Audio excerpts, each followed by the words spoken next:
Okay, hello and welcome to this quick unboxing and first impressions video of the Moga Rebel. This is a game controller for iOS, so it'll support iPad, iPhone and iPod Touch. And I've really been getting into sort of iOS and mobile gaming recently, so I wanted to try out a controller. So this is the first one I've ever bought.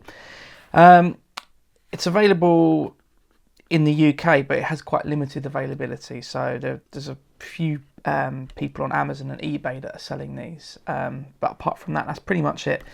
And I got this from a really good seller off eBay. It's brand new, but they shipped it and I got it within 48 hours. It was just like ordering from Amazon. So I'll put a link to that in the description below. But I just wanted to just show you what this is like, really, and I'm just gonna literally open the box and see how good it is and how it compares to maybe an Xbox controller.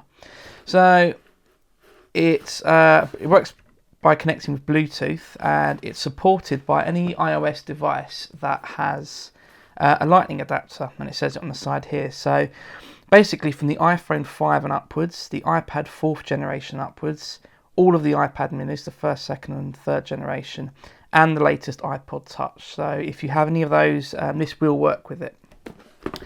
And there's quite a lot of games supported. It does list some at the back. So we've got kind of Star Wars, what else? BioShock, Dead Trigger 2, and I'm pretty sure that a really good game came out recently, Radiation Island. I haven't tried that game yet, and I wanted to wait till I got a controller before I did, because that's kind of one of those games you feel like you should be playing with a controller.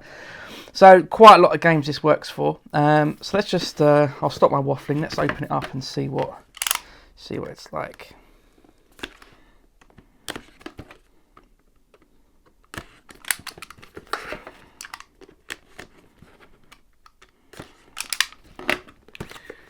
Okay,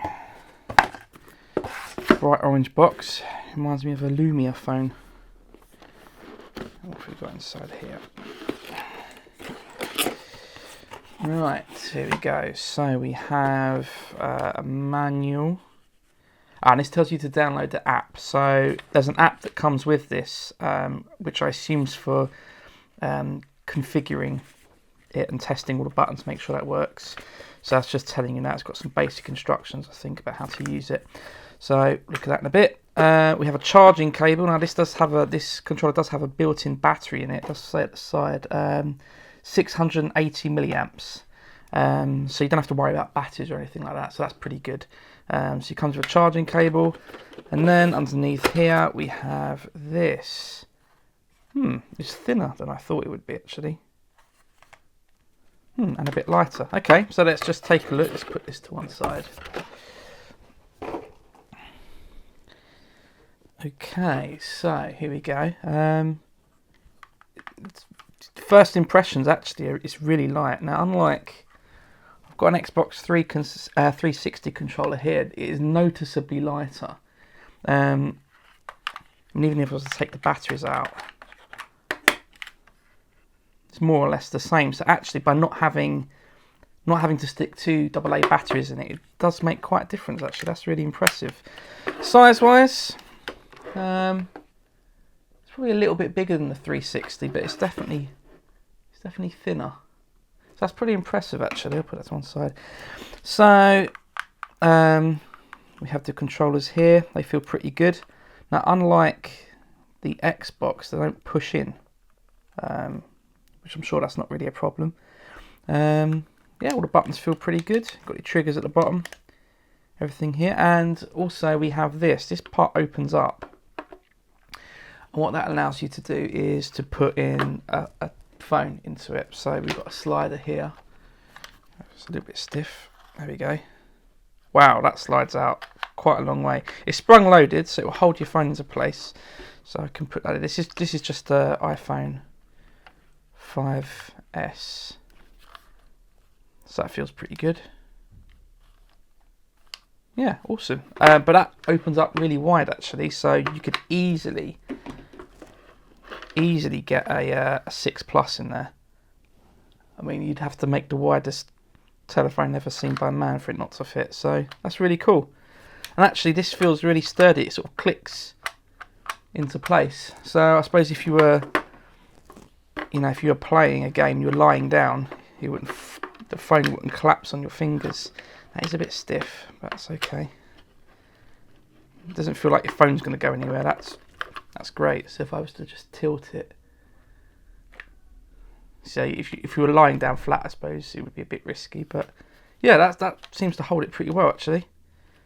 Great stuff. Okay. So what else we got? That closes that. That's pretty neat actually. We've got underneath, I think we've got a switch to turn it off and on. Got a pause button, the Bluetooth, and over here we have our USB charging port. Okay, well that's pretty much my first impressions. It feels like a really good build. It doesn't feel cheap or anything. It's buttons move around quite nicely. Quite like the D-pad on this actually.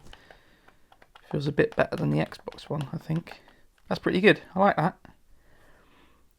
Okay, so that's pretty much it. I'm going to keep this video fairly short. And they're just my first impressions. It seems like a good controller, but before I go around recommending you to get this, I'd like to try it out for a couple of weeks just to see if it's any good with some of the games. So check back in a couple of weeks and I'll have another sort of a full review of what this is like to play with.